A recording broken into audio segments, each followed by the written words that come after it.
Tighten up, people. It's okay. Trust me, it's okay. You might be called nigger one day. It's okay.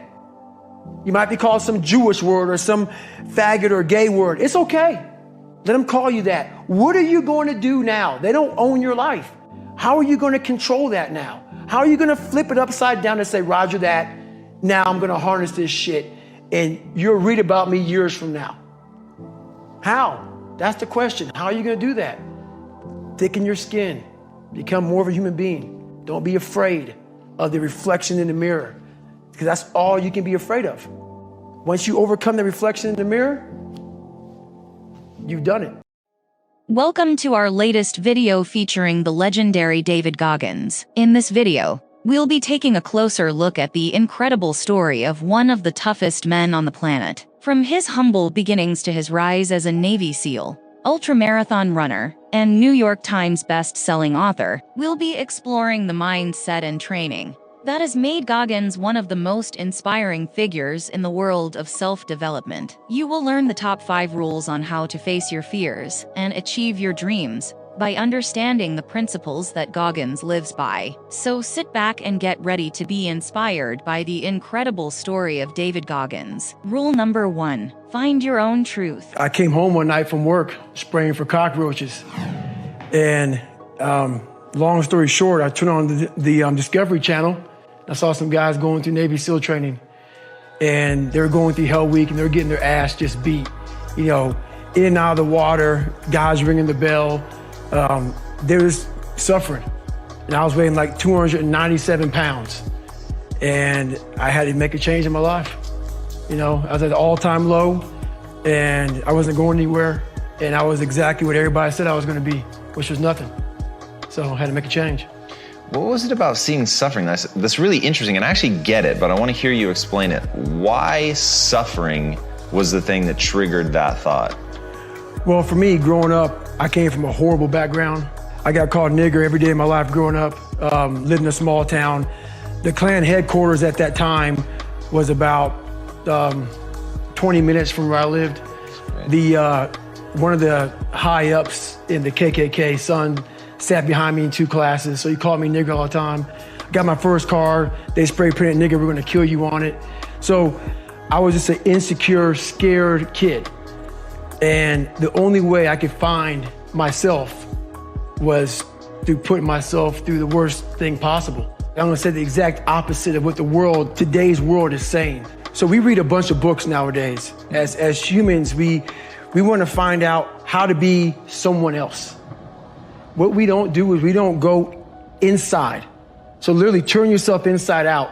Read the book that's like we're writing a book every day of our lives. Every day we're seeing who we are as people. When I was growing up, I lied for people to accept me because I didn't accept myself.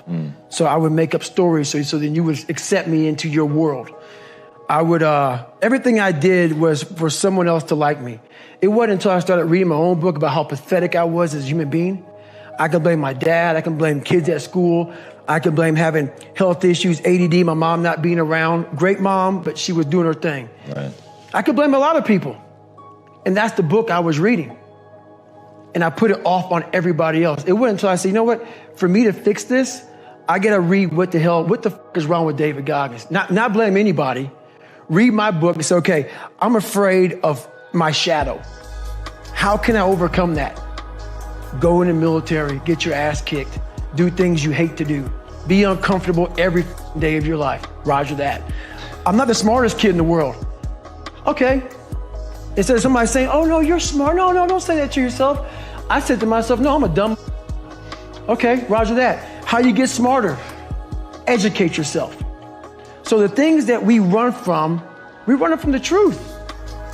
We're running from the truth, man. So the only way I became successful was going towards the truth. As painful and as brutal as it is, it changed me. It allowed me to become, in my own right, who I am today. Rule number 2, go beyond your limits. Ask yourself, what if? I would like to know when you're in that moment failing and you have to keep going, what do you say to yourself? What if? A lot of times I'll be in a 200-mile run or something like that, and I'm all jacked up. Body's broken, mind's broken, spirit's broken. I started to say, what if I can pull this off? When I first walked into the Navy SEAL recruiter's office, he looked at me and said, there's only been 35 African Americans in 70 years make it through. You know what I said to myself? What if I can be the 36th? It's the what if I can pull off a miracle. What if I can become someone that no one thinks I can be? And just me talking about that, I have the hair going up on my arms because it makes me just like, what if I can be that guy that people who call nigger and this and that, and now I'm speaking at Tom Ferry's event. What if? That's it. Rule number 3, learn to face your fears. People say, man, you cuss all the time. Why? Well, I hate to say it, the best way for me to get how I feel across, I can't sit here and say, you know what, yeah, I went through Hell Week and man, it was really hard. No, that takes your damn soul, rips it inside out, and then they say, now we're going to start. It allows me to express where I was at a point of my life. If I don't give you all of me, why the hell am I here? Why? How will you learn from me? People take so much offense to me. You will never learn from people if we always tap dance around the truth. Oh God, I love that. We tap dance around the truth by finding the right words so I don't hurt you because you have thin skin. No, tighten up, people.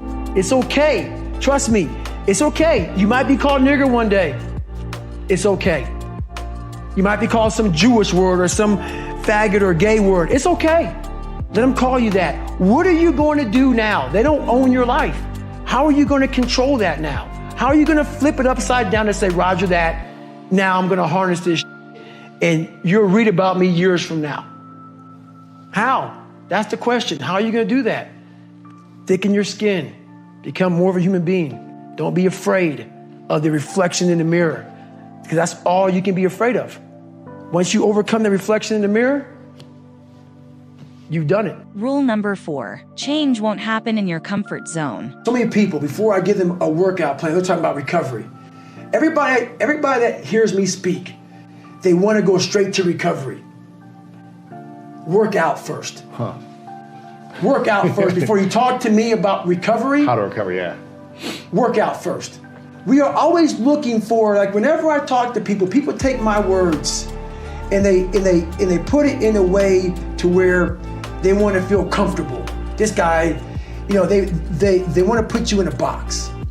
They want to put a title on you. No, you're putting a title on me to make yourself feel better about yourself.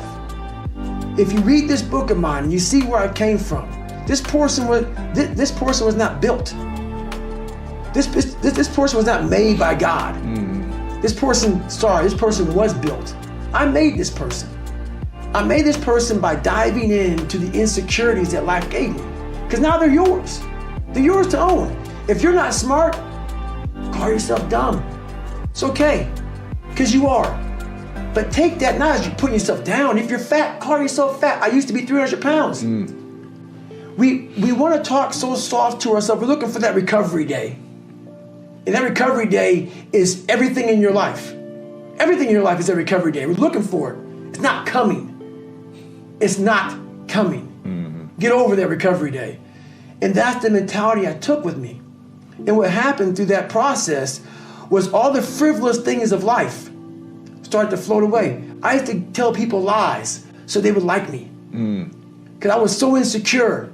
When you start to build yourself up and start to have the one thing that we don't have is confidence. Yep. Real, authentic confidence from hard work. Everything else goes away. You no longer look to other people for your self-esteem. Validation. That's right. Yeah. You now know. I walk in a room now and I know the hours and years and decades I put into David Goggins. That's something, it's not on the wall. It's not a trophy on the wall. It's not a medal around your neck. It is actually a feeling in your heart. And people go, why don't you ever smile? I don't have to. Yeah, I do have a stoic look on my face. I'm a very focused person. But the feeling I have in my soul and in my heart, That's why I don't need to smile. I don't need to smile. I don't need you to look at me and say, oh my God, you look happy. Because half of us aren't happy. We're giving you something that we think you want to see. I don't do that anymore. I don't care how you perceive David Goggins, because through my journey, I figured out the one piece I was missing. I thought it was cars. I thought it was women. I thought it was money. I thought it was everything. The one piece I was missing was me having the courage to face myself. Rule number 5. Achieve anything you want. Just really work for it. Where I got my work ethic from was the hours I had to spend learning this. When you sit down and you're not smart, and you have a disability, and you still want to be at the top of your class, I didn't want to just get by. When I realized that I can learn through hard work, and I can beat the valedictorian in school, but I got put in 10 hours more a day than he does. You know what kind of strength comes from that? When you're sitting down, that guy that valedictorian studied for an hour, and you know I caught you, and I am dumb, but I have the work ethic to catch you. That's where David Goggins got really invented. Was at a kitchen table with 20 spiral notebooks that were empty, and then 3 months later, they were full. And when you can go through that, I still have them in my storage unit. You go through these spiral notebooks of your life, and you realize, this is how I learned. This is unbelievable. There's no miles. It's not about the miles. It's that, having a discipline every day to say, for me to learn this one math problem, it's gonna take me 10 hours. Wow. And that's where and you realize through hard work, you can outwork anybody, no matter how badass they are. But that's the part people don't want to dive into. Thanks for watching our video on David Goggins. We hope it inspired you to face your fears and chase your dreams. Don't forget to subscribe for more amazing content. See you next time.